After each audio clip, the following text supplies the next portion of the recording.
Assalamualaikum warahmatullahi wabarakatuh. Kami dari kelompok 5 ingin presentasikan tentang materi yaitu sumber energi. Pertama-tama yaitu anggota kelompok ada Cindy Nadila Putri, Diah Ayu Elsa, Dimas Kuncoro, Erik Erlando, Farah Alfia Anandiza, Mario Adiono, dan Muhammad Arya Wibowo. Sebelum kita lanjut ke sumber energi, di sini saya akan menjelaskan tentang peta konsep energi. Terdapat 5 pembahasan. Yang pertama bentuk energi, yang kedua konversi energi, yang ketiga kekekalan energi, yang keempat jenis energi, dan yang kelima dampak penggunaan sumber energi. Di sini saya akan menjelaskan pengertian energi menurut fisika. Adalah satuan kapasitas untuk melakukan pekerjaan atau usaha. Ada beberapa macam energi, yaitu kinetik, termal, listrik, kimia, nuklir, dan lainnya. Hukum kekekalan energi menyatakan bahwa energi dapat diubah bentuknya, tetapi tidak dapat diciptakan atau dimusnahkan. Sumber energi merupakan sesuatu yang dapat menghasilkan energi, baik secara langsung maupun melalui proses konversi. Setiap hari kamu pasti membutuhkan energi untuk menjalankan berbagai aktivitas. Contoh sederhananya seperti berjalan dan menggerakkan tubuh. Energi itu diperoleh melalui proses oksidasi atau pembakaran. Zat makanan yang masuk dalam tubuh berupa makanan.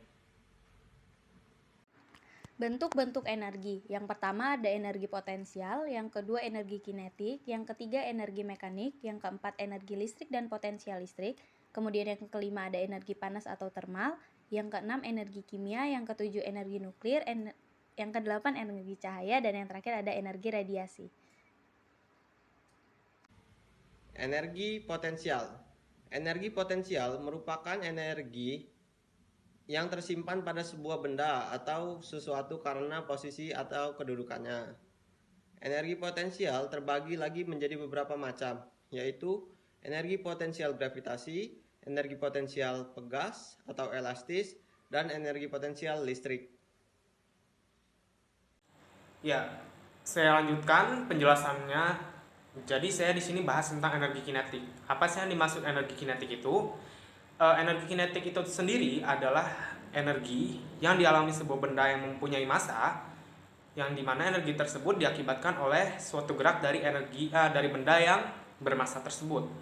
Nah, energi kinetik ini terbagi menjadi dua, yaitu energi kinetik translasi, yaitu energi kinetik yang lurus, bisa maju, bisa mundur.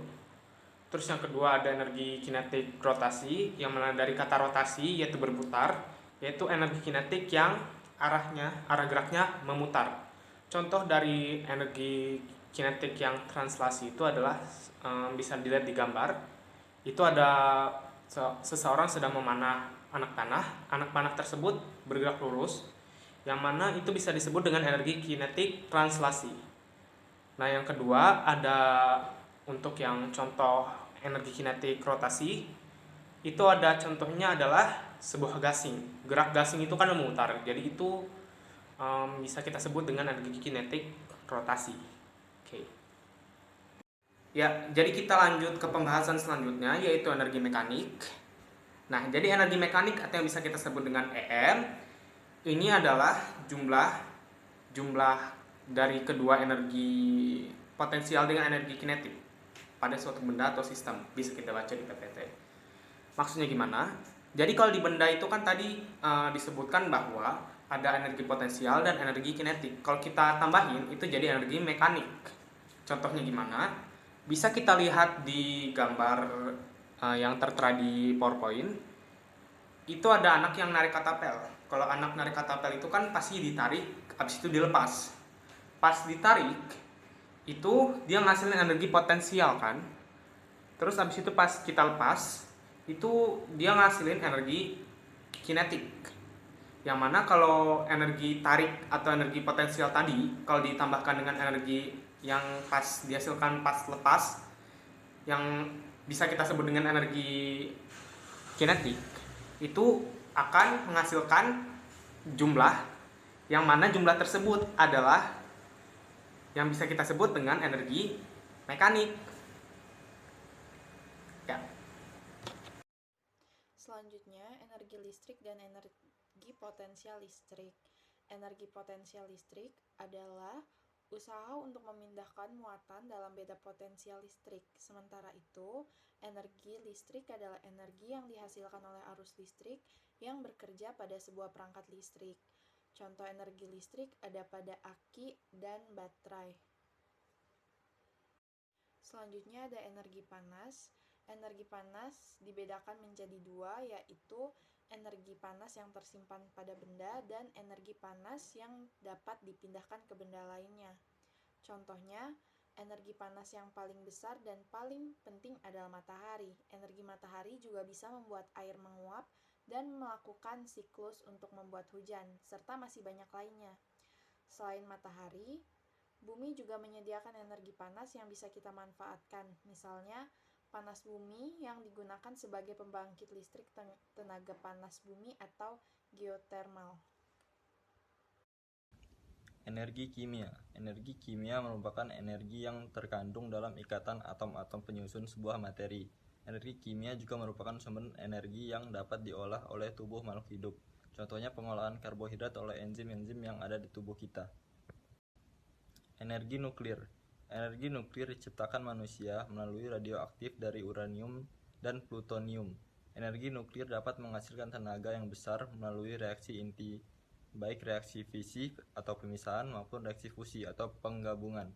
Tetapi diperlukan tenaga ahli dan perlengkapan yang memadai untuk menstabilkan reaksinya sebelum bisa digunakan tenaganya. Karena jika salah penanganan, maka uranium atau plutonium ini bisa meledak dengan sangat dahsyat. Selanjutnya, energi cahaya. Energi cahaya merupakan energi yang menghasilkan cahaya. Seperti contohnya itu ada lampu, lilin, senter, bahkan matahari.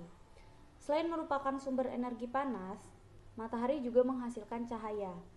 Nah, cahaya pada matahari ini digunakan tumbuhan untuk melakukan fotosintesis dan menghasilkan oksigen untuk menopang kehidupan. Kemudian selanjutnya energi radiasi. Energi radiasi didefinisikan sebagai keseluruhan komponen cahaya matahari dan komponen-komponen lainnya pada spektrum gelombang elektromagnetik. Spektrum cahaya yang efek panasnya terasa adalah inframerah yang biasa disebut radiasi panas, radiasi kalor. Konversi energi atau perubahan energi adalah berubahnya bentuk energi dari suatu jenis energi ke energi lain.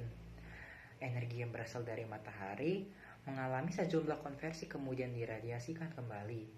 Jumlah total energi yang akhirnya pergi sama dengan jumlah yang mula-mula datang. Misalnya, kayu bakar, perubahan energi kimia menjadi energi panas. Setelah itu ada baterai pada lampu senter, perubahan energi kimia menjadi energi listrik. Dan kipas angin, perubahan energi listrik menjadi energi gerak. Kekekalan energi. Bunyi dari hukum kekekalan energi bersumber dari Luhmann learning. Energi total selalu konstan dalam setiap proses. Energi tersebut mungkin berubah bentuk atau berpindah dari satu sistem ke sistem lainnya, namun jumlah totalnya tetap sama. Dari bunyi hukum kekekalan energi tersebut, bisa berarti energi tidak dapat diciptakan atau dimusnahkan, melainkan berubah dari satu bentuk ke bentuk yang lain. Contoh dari penggunaan hukum kekekalan energi di sekitar Anda diantaranya adalah pengarah suara, mengubah energi listrik menjadi energi suara, generator, mengubah energi mekanik menjadi energi listrik, bahan bakar, bensin atau bahan bakar lainnya yang dibakar mengubah energi kimia menjadi energi panas atau cahaya. Energi panas yang dihasilkan bisa dimanfaatkan untuk menggerakkan mesin seperti mesin kendaraan bermotor. Energi kimia yang terkandung dalam makanan berubah menjadi energi panas saat dipecah dalam tubuh dan digunakan untuk membuat tubuh tetap hangat. Selanjutnya saya akan membahas tentang jenis-jenis energi. Jadi jenis-jenis energi itu ada dua, yaitu sumber energi terbarukan dan sumber energi tidak terbarukan. Nah, kalau sumber energi terbarukan itu dia bisa diperbarui sehingga dalam penggunaannya dapat dengan cepat dan mudah didapatkan. Sumber energi itu juga ketersediaannya tidak terbatas, jadi dapat dimanfaatkan secara terus-menerus. Nah, sumber energi ini juga memiliki kelebihan, yaitu tidak mencemari lingkungan. Contohnya ada biofuel, biomasa, panas bumi, air, angin, matahari, gelombang laut, dan pasang surut. Lalu sumber energi tak terbarukan. Nah, sumber energi tak terbarukan itu dari sumber daya alam yang tidak dapat diperbarui. Artinya ketersediaannya itu terbatas Lalu, karena proses pembentukannya memerlukan waktu sangat lama. Nah, contohnya dari energi tak terbarukan itu ada batu bara, minyak bumi, dan gas alam. Selanjutnya yaitu ada dampak penggunaan sumber energi, yaitu ada dua kan, dampak positif dan dampak negatif. Nah, dampak positifnya itu yang pertama sebagai energi atau bahan bakar, misalnya itu sebagai gas, minyak, terus juga ada batu bara. Lalu sebagai bahan jenis industri itu seperti industri pesawat, kendaraan bermotor, terus persenjataan dan lain-lain. Nah, terus juga untuk bahan konstruksi, bahan untuk pembuatan perhiasan seperti emas, intan dan lain-lain. Lalu ada dampak negatifnya yaitu menciptakan kerusakan lingkungan pada lahan galian, yaitu memberikan dampak berupa tingginya laju erosi. Lalu lokasi pertambangan itu kadang berada di tengah hutan hingga merusak ekosistem hutan. Lalu ada tercemarnya sungai dan wilayah lainnya oleh bahan-bahan kimia berbahaya dan beracun dari proses pengolahan hasil tambang. Sekian presentasi dari kami, kurang lebihnya kami mohon maaf. Selanjutnya, untuk sesi tanya-jawab bisa didiskusikan terlebih dahulu dengan kelompoknya masing-masing. Terima kasih. Wassalamualaikum warahmatullahi wabarakatuh.